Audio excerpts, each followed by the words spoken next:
매월 청소 루틴은 주회에서 한 게 있기 때문에 청소할 건 없습니다, 사실. 그리고 하던 거 그대로 하시면 됩니다. 자, 그래서 첫 번째로 에스프레소 머신은 제일 먼저 봐야 될 건 유량 확인입니다. 쓰다 보면 그룹이 노후가 되면서 양쪽의 유량이 달라지는 경우가 현격하게 나타납니다. 그래서 세팅에도 문제가 있고 양쪽의 커피 맛이 틀려요. 이런 경우도 있습니다. 그래서 중량을 달고요. 30초 정도를 틀어줍니다.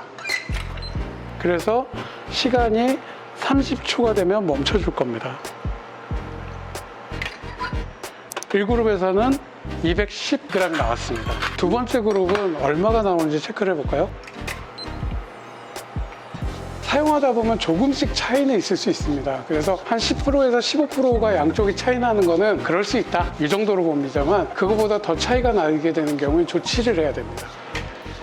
30초고요. 220 나왔습니다. 양쪽 그룹이 비슷하게 나오고 있다는 얘기는 그러면 문제가 있지 않다라고 봅니다. 근데 양쪽이 너무 차이가 많이 난다, 그럼 플로우 메탈을 청소하는 게 첫 번째. 플로우 메탈을 청소했는데도 유량이 세팅이 안 돼요. 물의 관의 굵기를 결정하는 지글러라는 게 있습니다. 아주 조그만 구멍으로 물이 지나가는 양을 결정하게 됩니다. 근데 사용하다 보면 여기에 스케일이 끼거나 너무 많이 사용해서 넓어지는 경우가 있습니다. 그러면 하나는 좁고 하나는 넓고, 그러면서 양쪽의 물량 차이가 나게 되고요. 그 다음에 더 결정적인 문제는 물량 차이가 난다는 건 양쪽의 물의 온도가 차이가 납니다. 그래서 우리가 간단하게 이거를 체크하는 이유가 머신에 이상이 있다는 걸 증명하는 거거든요. 그러면 AS를 부를 때 무슨 증상이에요? 라고 했을 때 일단 안 되니까 와보세요가 아니라 양쪽을 측정했는데 30초에 얼마가 나와요. 문제가 있습니다. 그러면 그 사람이 올 때 지글러를 들고 올지 뭘 들고 올지 결정을 할 수 있습니다. 그래서 바로 처리가 가능하거든요. 그리고 비용이 적게 들 수가 있습니다. 근데 AS를 많이 해봤는데 AS하는 입장에서 뭐가 안 돼요? 라고 물어보면 일단 안 된다고요, 빨리 오세요. 뭔지를 모르니까 대응을 할 수가 없거든요. 뭐 얼마나 걸릴지 모르기 때문에 딴 데 먼저 하고 가게 돼요. 그래서 이걸 시키는 이유가 정확한 고장 증상을 알려주기 위해서. 플로우 메탈은 지글러 어떻게 청소를 하나요? 그거는 AS를 부르셔야 됩니다. 지글러는 물이 들어오는 관 사이에 들어있습니다. 장비가 없으시면 안 되거든요. 공구들이 다 있어야 되니까 AS 부르는 게 훨씬 쌉니다. 지글러까지 교체했는데 문제가 있다라고 하면 이 안에 수많은 관으로 이루어졌거든요. 관 안에 스케일이 쌓이기 시작해 됩니다. 머신 전체에 오버홀을 해야 되는 경우가 생깁니다. 오버홀이 들어가기 시작하면 100만 원부터 200만 원 사이가 되고요. 그러면 저렴한 머신들은 새로 사는 게 나은 경우도 발생하게 됩니다. 보일러에 스케일이 쌓이는 것은 큰 문제가 되지는 않습니다. 위생하고도 관련이 없고 용량이 좀 줄어들었고 빨리 식는다의 문제인데, 관에 쌓이기 시작하면 물량이 차이가 나기 시작합니다. 가능한 한 두 그룹을 교대로 꼭 쓰시죠. 안 쓰면 막힙니다. 그 다음에 보일러 탱크 내에 물이 들어있는데요. 옛날에는 아메리카노 그러면 머신에 있는 물을 빼서 아메리카노를 만들어줬거든요. 근데 그렇게 하면 머신이 식어버리고 안정성이 떨어진다 해서 요즘은 온수기를 다 씁니다. 그래서 에스프레소 머신에 온수를 이제 전혀 꺼내질 않습니다. 그러다 보니까 온수가 안에서 상해버리는 경우들이 생깁니다. 그래서 그거를 방지하기 위해서 한 달에 한 번 정도 큰 피처를 하나 두고 여기서 계속 물을 틀어서 많이 교체를 해줍니다. 최대한 많이 빼내고요. 오염도를 낮춰주는 방식으로 하시면 됩니다. 적어도 한 달에 한 번은 보일러 안에 있는 물을 그냥 싹 빼준다라고 생각하면 되겠네요. 에스프레소 머신에서 마지막 하실 부분이 있습니다. 원치 않게 커피가루가 계속 들어가게 되거든요. 그래서 하수구 쪽에 쌓이게 됩니다. 여기에 하수구가 달려 있거든요. 여기 이제 하수가 빠지게 돼 있죠. 네. 여기에 커피 찌꺼기가 쌓이게 됩니다. 그러면서 막히고 물이 넘치게 되는 경우가 생기거든요. 그래서 한 달에 한 번 정도는 여기서 틀었던 뜨거운 물 있잖아요. 지금 틀어볼게요.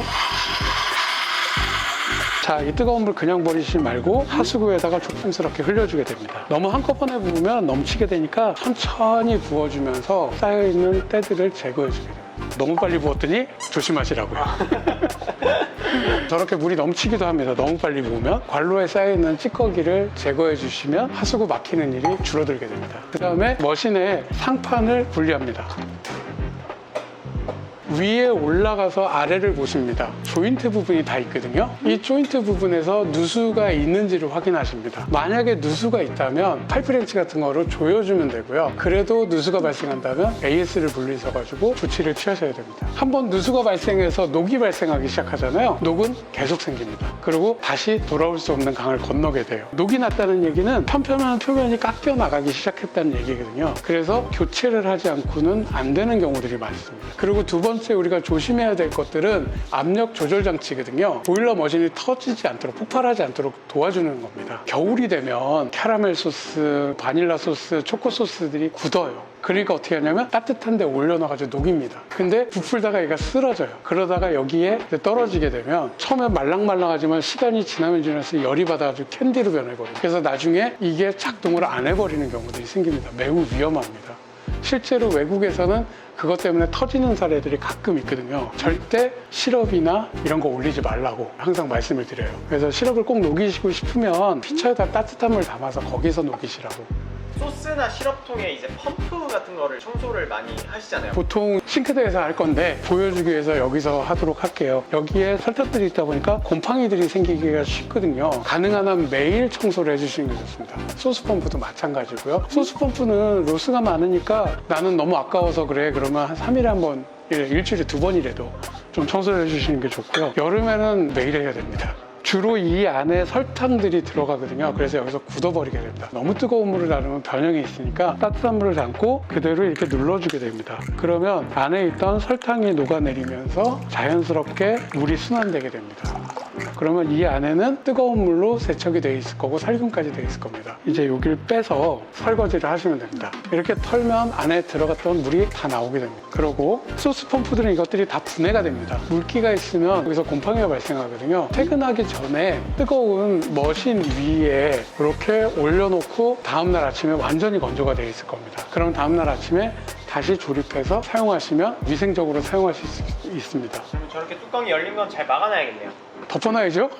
열어놓으면 안 되겠죠. 이제 장사가 크게 잘 되지 않는 매장들이 있잖아요. 제가 추천드리는 거는 가능하면 펌프를 쓰지 마시고요. 이런 걸 쓰세요. 여기다가 옮겨 담아 놓고 컵을 놓은 다음에 정확하게 계량해서 쓰시면 되거든요. 이게 일도 더 빠를 수도 있습니다. 더 위생적이고. 얘도 퇴근 전에 이걸 뜨거운 물에 담가가지고 청소한 다음에 말려서 다시 끼우면 됩니다. 이 뚜껑은 공기 노출이 심하니까 매번 닦아주셔야 되고요. 파우더 통류도 마찬가지입니다. 그 다음에 이제 그라인더인데 그라인더는 주별 관리랑 똑같습니다. 1000번의 청소를 하는데 여름철에는 주당 한 번씩 하셔야 되고요. 봄, 가을, 겨울 같은 경우는 한 달에 한 번씩으로 패턴을 늘리셔도 큰 상관이 없습니다. 근데 이거는 사용하는 원두의 배전도에 따라서도 길이가 바뀔 수 있나요? 네, 배전도가 높으면 높을수록 산패가 쉽게 되거든요. 배전도 약한 애들일수록 좀 더 오래 사용할 수 있고 그래서 맛을 보시면 압니다. 아, 이거 청소할 때 됐구나. 자, 그 다음에 이제 온수기인데 매일 매주 온도 보정을 해서 쓰잖아요. 제가 지금 87도인데 82도가 나와요. 그러면 뭔가 문제가 있는 거거든요. 보일러 안에 스케일이 쌓이고 보일러에 들어있는 히터에 스케일이 쌓여요. 그래서 히터는 제대로 작동하는데 내부에 보일러가 제대로 물을 못 끓이는 경우가 됩니다. 이런 경우는 가장 쉬운 방법은 이 부분을 열면 이 안에 보일러가 보입니다. 보일러는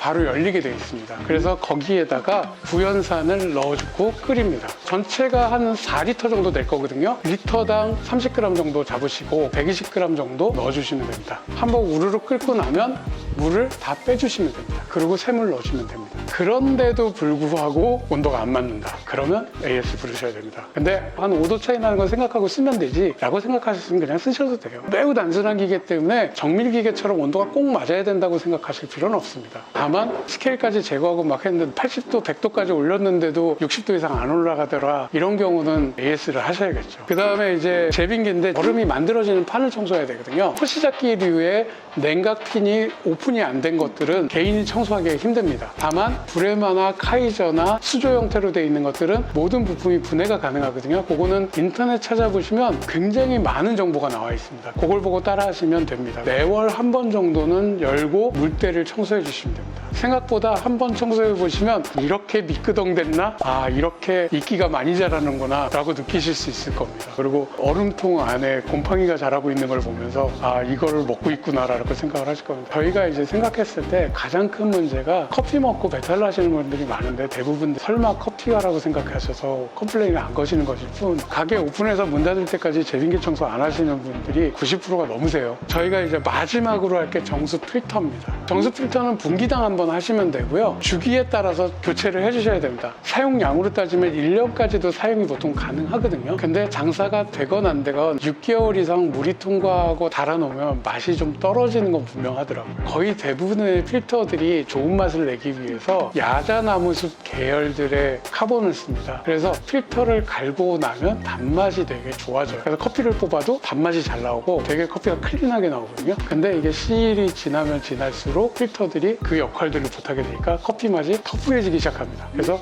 돈의 여유가 있으면 3개월, 그러니까 보통이라면 6개월 이렇게 교체하시는 게 낫고, 에스프레소 머신 테스트처럼 물이 나오는 데다가 이렇게 갖다 대놓고 물을 틀어봅니다. 처음에 설치했을 때 나왔던 양하고 지금 틀어서 나올 때 양이 20-30% 이상 줄어있다 그러면 필터가 막히기 시작했다는 거거든요. 그러면 교체를 해주셔야 됩니다. 일부 필터들 3M이나 브리타 같은 경우들은 막히게 되면 유량이 현격하게 줄거든요. 그러면서 에스프레소 머신은 정상 작동하는데 추출 온도가 떨어지거나 유량이 안 나오는 경우들이 생겨요. 그런 것들을 방지하기 위해서 주기에 따른 필터 교체나 물 양을 측정해서 필터를 교체할지 여부를 결정하셔야 됩니다. 아까 말씀드렸다시피 헤드의 유량이 자꾸 달라지는데 AS 할 때 스케일이 문제예요 라고 얘기가 되시면 연수 필터를 다셔야 됩니다. 근데 연수 필터를 달면 호불호가 갈려요. 커피가 맹맹해지는 경향들이 있어요. 누구는 별로 안 좋다 그래서 안 다시기도 하는데, 가능한 어쩔 수 없이 달아야 되는 경우면 커피를 좀 바꾸는 한이 있더라도 연수기를 달아서 쓰시는 게 좀 더 유지 관리에 좋다라고 얘기를 드립니다. 여기까지가 머신 유지 관리 보수에 관련된 얘기고, 대체로 마감은 매일 편에서 했던 것만 딱 지켜주시면 매주 매월 분기는 별로 할 게 없을 겁니다. 항상 마감 청소가 제일 귀찮습니다. 귀찮으니까 경쟁력입니다. 내가 귀찮은 만큼 남도 귀찮을 거고 남이 귀찮은 만큼 안 할 거거든요. 스페셜티 커피를 하신다면 더욱더 남보다 앞서가야 되기 때문에 조금만 귀찮은 거 참아내시면 더 앞서가서 서 있을 수 있습니다. 조금만 더 귀찮아요.